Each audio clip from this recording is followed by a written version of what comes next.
امریکی صدر ٹرمپ نے کہا ہے کہ ایران کی صورتحال پر نظر رکھی ہوئی ہے۔ اگر ایران میں لوگوں کو قتل کیا گیا تو امریکہ مداخلت کرے گا۔ اس کا مطلب ایران میں فوج اتارنا نہیں ہے۔ ایران اس وقت مصیبت میں ہے۔ مجھے ایسا لگتا ہے کہ ایران کے کچھ شہروں پر لوگ قابض ہیں۔ ایرانی حکومت نے برسوں اپنے عوام کے ساتھ برا سلوک کیا۔ ایرانی حکومت کو آج اپنی عوام کی جانب سے جواب مل رہا ہے۔ پاکستان اور بھارت سمیت 8 جنگیں رکوائیں۔ پاک بھارت جنگ میں 8 طیارے گرائے گئے۔ پاکستانی وزیر اعظم نے کہا کہ صدر ٹرمپ نے 10 ملین جانیں بچائیں۔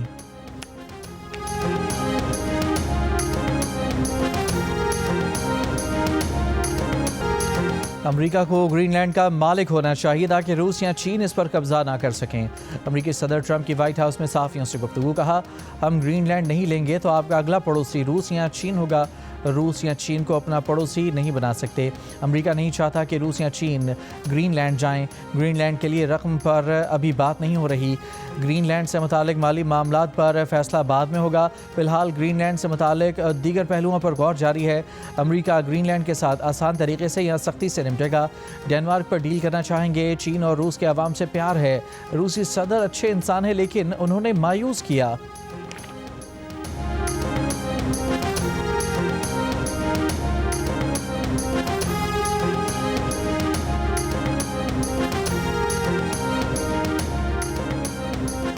امریکی صدر ٹرمپ نے کہا ہے کہ امریکہ فوری طور پر وینزویلا کے 5 کروڑ بیرل تیل کی ریفائننگ اور فروخت شروع کرے گا۔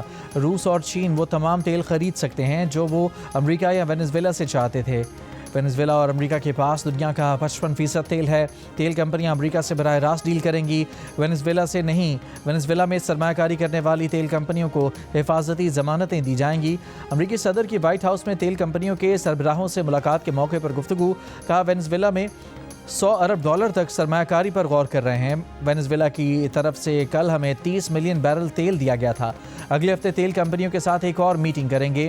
یہ بھی کہا کہ ایک آئل ٹینکر پکڑا گیا ہے جو ہماری منظوری کے بغیر وینزویلا سے روانہ ہوا تھا۔ ٹینکر اب وینزویلا واپس آ رہا ہے۔ تیل ہمارے توانائی معاہدے کے تحت فروخت کیا جائے گا۔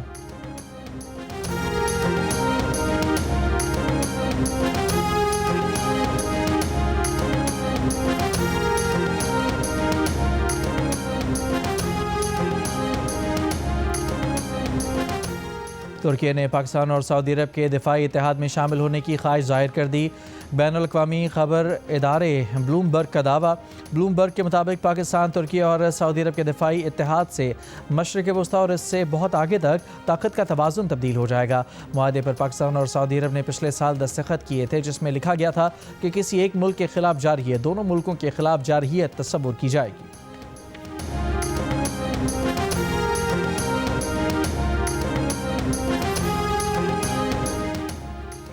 فرانس، برطانیہ، جرمنی کی ایران میں مظاہرین کی ہلاکتوں کی مذمت۔ فرانسیسی صدر، برطانوی وزیر اعظم اور جرمن چانسلر کا مشترکہ بیان جاری۔ کہا، ایرانی سیکیورٹی فورسز کے تشدد پر تشویش ہے۔ رہنماؤں کا ایرانی حکام سے تحمل اور ضبط کا مظاہرہ کرنے کا مطالبہ۔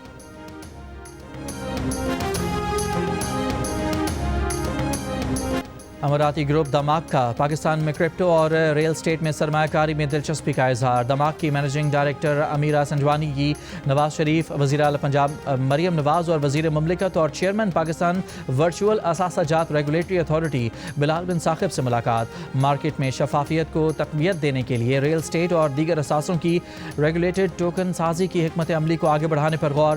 ٹرمپ برانڈ اور دماغ کے اشتراک سے دبئی سے امریکہ تک اربوں ڈالر سرمایہ کاری کی جائے گی۔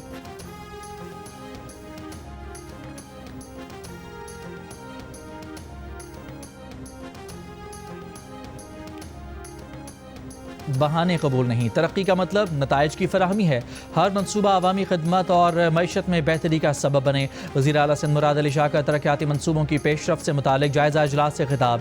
ترقیاتی کاموں میں تاخیر اور لاگت میں اضافے پر وزیر اعلیٰ سندھ کا اظہار ناراضی۔ کہا، ناقص کام اور غفلت برداشت نہیں کی جائے گی۔ عوامی پیسے کے زمینی نتائج نظر آنے چاہیے۔ اجلاس میں وزیر اعلیٰ سندھ کو کراچی نیبرہڈ امپروومنٹ پروجیکٹ پر پیش رفت پر بھی بریفنگ دی گئی۔ مراد علی شاہ کی اندرونی احتساب اور نگرانی کا نظام مزید مضبوط بنانے اور نئے منصوبوں سے پہلے جاری منصوبے مکمل کرنے کی ہدایت۔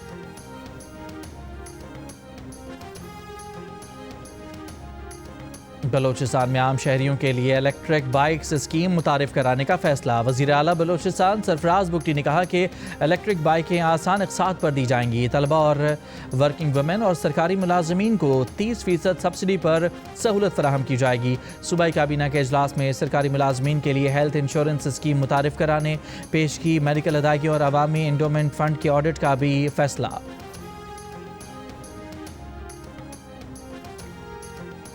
بانی پی ٹی آئی کی بہن علیمہ خان کا کہنا ہے کہ سندھ حکومت سمجھدار ہے، اچھی بات ہے کہ راستے نہیں روک رہی۔ پنجاب میں عوامی مینڈیٹ والی حکومت نہیں، اس لیے راستے روکے گئے۔ علیمہ خان نے کہا کہ پرسوں ان کے وارنٹ جاری کیے، آج جج صاحب خود چھٹی پر چلے گئے۔ علیمہ خان کے خلاف 26 نومبر احتجاج کیس میں سماعت جج کی چھٹی پر ہونے کی وجہ سے کارروائی کے بغیر 12 جنوری تک ملتوی کر دی گئی۔ وفاقی وزیر مصدق ملک کی زیر صدارت اسلام آباد میں ماحولیاتی تحفظ سے متعلق اجلاس۔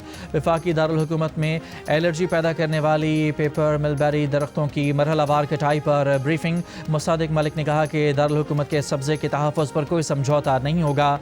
قوانین اور قواعد کی مکمل پاسداری کے بغیر کوئی ماحولیاتی قدم نہیں اٹھایا جائے گا۔ اعلامیہ کے مطابق اسلام آباد میں پیپر مل بیری کے بدلے مقامی پھلدار اور چیڑ کے درخت لگائے جائیں گے۔ کیپٹل ڈیولپمنٹ اتھارٹی کے ڈپٹی ڈائریکٹر عرفان خان نیازی نے جیو نیوز سے گفتگو میں بتایا کہ اسلام آباد میں صرف مضر صحت درخت کاٹے جا رہے ہیں۔ یہ سلسلہ 2024 سے جاری ہے۔ اب تک 29,000 مضر صحت درخت کاٹے جا چکے ہیں۔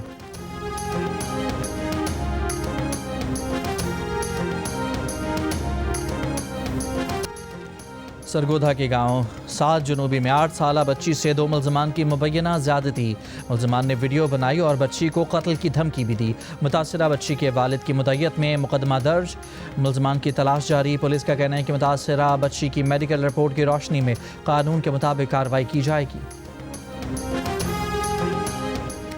گلگت بلتستان میں مختلف مقامات پر برفباری سے سردی کی شدت میں اضافہ۔ چلاس، بابو سر ٹاپ، ننگا پربت اور بٹوگا ٹاپ پر برفباری کے بعد موسم انتہائی سرد ہو گیا۔ برفباری کے باعث رابطہ سڑکیں بند ہو گئیں۔ استور میں شدید سردی کا راج۔ صبح کے اوقات میں کم سے کم درجہ حرارت -19، چلاس میں -11 اور قلات میں -8 ڈگری ریکارڈ۔ کراچی میں گزشتہ رات رواں موسم سرما کی سرد ترین رات رہی۔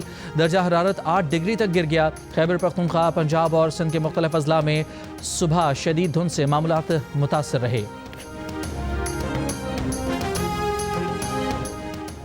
یوکرین کے دارالحکومت کیف سمیت مختلف شہروں پر روس کے ہائپر سونک میزائل اور 242 ڈرون سے حملے، 4 افراد ہلاک، درجنوں زخمی ہو گئے۔ یوکرینی فضائیہ کے مطابق روس نے 36 میزائل اور 242 ڈرون فائر کیے، جن میں سے 226 ڈرون اور 18 میزائل مار گرائے گئے۔ کیف میں رہائشی عمارتوں میں آگ بھڑک اٹھی، جبکہ امدادی کارکن بھی حملوں کی زد میں آئے۔ یوکرینی وزیر خارجہ نے کہا کہ یہ حملہ یورپ کی سلامتی کے لیے خطرہ اور نیٹو اتحادیوں کا امکان ہے۔ روس کا کہنا ہے کہ حملے صدر پوٹن کے رہائش پر ڈرون حملے کے جواب میں کیے گئے۔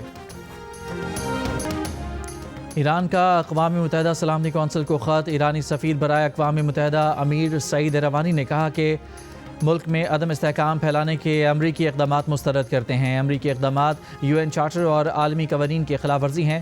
امریکی اقدامات غیر قانونی اور غیر ذمہ دارانہ ہیں۔ امریکہ کی پالیسیاں عالمی امن اور بین الاقوامی قانون کے لیے خطرہ ہیں۔ امریکہ اسرائیل کے ساتھ مل کر اشتعال اور تشدد کی حوصلہ افزائی کر رہا ہے۔